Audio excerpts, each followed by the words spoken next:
ጊዜ የታዋህን ሰው ማወቅ አለበት። ትቻለሁ ያልነካውም አልተጠቀውም አልደረስኩብህ። አብርሽ አልተውከኝም። ትቻለሁ እያልኩ ነው። ዋ ግብረ አበሮች እኮ ከሩታ ራቅ እያሉኝ ነበር እዛች ጋር አይደል እንዴ? እነሱ ማላገባቸው በግላቸው አይደል እንዴ?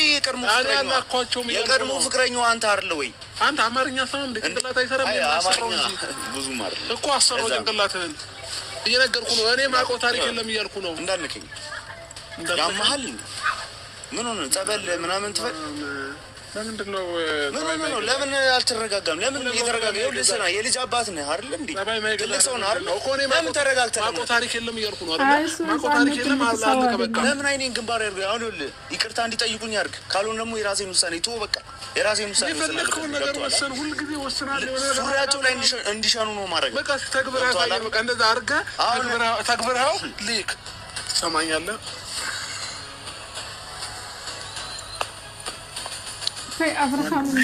ሰላም ሰላም፣ ውድ ቤተሰቦች እንዴት ናችሁ? እኛ ያለን ይመስል ያው ዛሬ ስንመጣ ትንሽ የደበረን ነገር አብሬሽ እና ደስታ ትላንትና ተገናኝቶ ተፋጠጡ። ዋዋ ማሻላ አብርሃም እኮ አሁን ወንድ መሽተት ጀምሯል። በቃ እንደዚህ ፈውቋ እንትን ቆራ ምንድነው ኮራ ጀግነን እያለ ነው ማለት ነው አብርሃም እንደው ግን አብርሃም ሁልጊዜ የሚገርመኝ ማለት ነው እራሱን ሁልጊዜ እንደ ህፃን ነው የሚያየው። አብርሃም ጥሩ አይደለም ይሄ ላንተ ሲሪየስሊ ጥሩ አይደለም። ህፃን ነኝ አሁን አይተናል፣ ፎቶ አይተናል። ልጁ ካንተ በታች የሆነን ልጅ ዝም ብሎ ወይ ተመችቶም ይሆናል አለመመቸትም ይሆናል በተፈጥሮም ይሆናል ልጁ ዝም ብሎ ያባበጠ ልጅ ካንተ በላይ አርገ እድሜውን ካንተ በላይ አርገ እንደዚህ ማውራት እኮ የሚገርም ነገር ነው። ልጁ ካንተ በታች ነው፣ ትንሽ ነው። አይተናል ፎቶ ማለት ነው፣ የወጣ ፎቶ አይተናል። አንተ ግን አሁንም ትንሽ ራስህን ትንሽ ሆነ ጥሩ አስተሳሰብ እንዳለክ። ጥሩ አስተሳሰብ እኮ የለም አንተ። ጥሩ አስተሳሰብ ቢኖርህ የበሰለ አስተሳሰብ ቢኖር አለ እድሜ ማሰብ ብትችል ኖሮ እንደዚህ ትዳርህን በቁም አትበትነም። ትዳርህን ማለት ነው።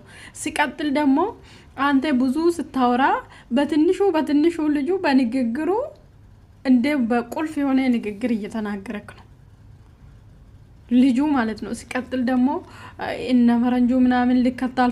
ፈረንጁ እኔ ተመችቶኛል በቃ። ፈረንጁ ከማንም በታች አይደለም፣ ከማንም በላይ ገንዘብ ስላለ አንድ ሰው ከማንም በታች አይደለም። ሲቀጥል ደግሞ አብርሃም አሁን እንደዚህ የሚሆን እንደዚህ የሚወጣጠር ትናንትና የነበርኩ ፈረንጁ ምናምን ይሻላችኋል መሰለህ። አንተ ከዚህ 3 አመት 4 አመት በፊት የት እንደነበርክ ራስህን አታውቅም። የት እንደነበርክ ምን እንደምትመስል ራስህን አታውቅም። ዛሬ እነኚህ ልጆች ቀንቷችሁ መንገድ ቀንታችሁ ደግሞ ነገ እንዳንተ ያንተ በላይም ሊሆኑ ይችላሉ። ስለዚህ እንደዚህ አትሁን ማለት ነው። ሰርቶ ማንኛውም ሰው ከሰራ ደግሞ ይለወጣል። ማንኛውም ሰው ደግሞ መንገድ ቀንቶት የሆነ ነገር ተማችቷት ቢሰራ ይለወጣል። ምንም የሚካበድ ነገር አይደለም። ስለዚህ አንተ እነሱን ፈረንጁ ልክ ሲያመጣ ማለት ነው አብርሃም ተረጋግቶ አዳመጠ ማለት ነው። እንደዚህ ነገር ነው የሚፈልገው። ይሄ እድሜ ካንተ በታች ነው፣ ንግግሩ ግን ቁልፍ ነው። እንዴት እንደተነጋግሮ አንተን ቆም ያደረገ ማለት ነው። ሁልጊዜ ደግሞ እንደ ህፃን አትጫወት። ህፃን አይደለህም። አሁን አንተ የልጅ አባት ነክ አለ እድሜ ነው ማለት አትችልም። የግልጽ 27 አመቴ ነው ብሎ ለጽጌ የተናገርኩ ቪዲዮ አለን አምጥቼ ለጥፋለሁ። ወይ ቪዲዮ እሱና ጽጌ የሰሩን ቪዲዮ በልብ ያዳምጡ። የ27 አመት ወጣት ትንሽ ነኝ ማለት አይችልም። ስለዚህ እነኚህ ልጆች ሁለቱ ከአብርሃም በታች ነው። ፈረንጁም ሆነ ይሄ ልጅም ማለት ነው። ይሄ ልጅም አውሮፓ ምናምን ብሎ ያምጡት እንጂ ልጁ ትንሽ ነው። ሲቀጥል ደግሞ የቲማቲም ነጋዴ ነው፣ የፓፓያ ሻጭ ነው፣ ለሩታ አይገባትም።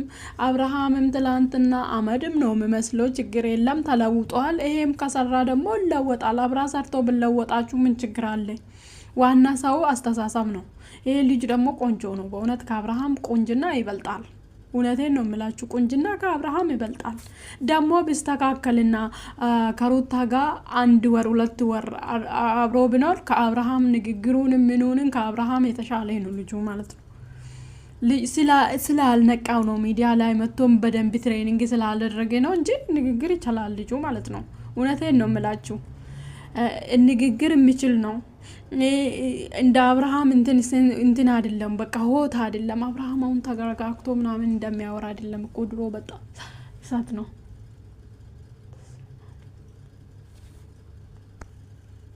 በጣም እሳት ነው። እንደዛ ምናምን በጣም እሳት ነው። በጣም ይቆጣል እንደዚህ ምናምን። አሁን ተረጋግቷል። እኔ ከነዳኒ ከነጽጌ ምናምን መገናኘት ከጀመረ አብርሃም ንዴቱን ሁሉ ነገሩን ቁም ብሎ አላቆመዋል ማለት ነው እንጂ አብርሃም እንደ እሳት የሚሆን ተረጋግቶ አውርቶ ማያቅም። ይሄ ልጁ የተረጋጋ ነው። አታዩ? በእውነት ይቀየራል። ከሩታ ጋር ቢውሉ እንትን ብል ይቀየራል። ምንም ችግር የለም ማለት ነው። ማይቀየር ሰው የለም ለዚህ ምድር ላይ ማለት ነው። ስለዚህ እንደ ወንዱ ሁኚ ይላል አብርሃም ማለት ነው። እንደ ወንዱ ሁኚ ይላል። ስለዚህ ወንድነት እንዳንተ ቢሆን ይቅርብኝ። አዎ ወንድነት ራስና ልጁን ቤተሰቡን ማያስከብር ይሁን ከሆነ ይቅር።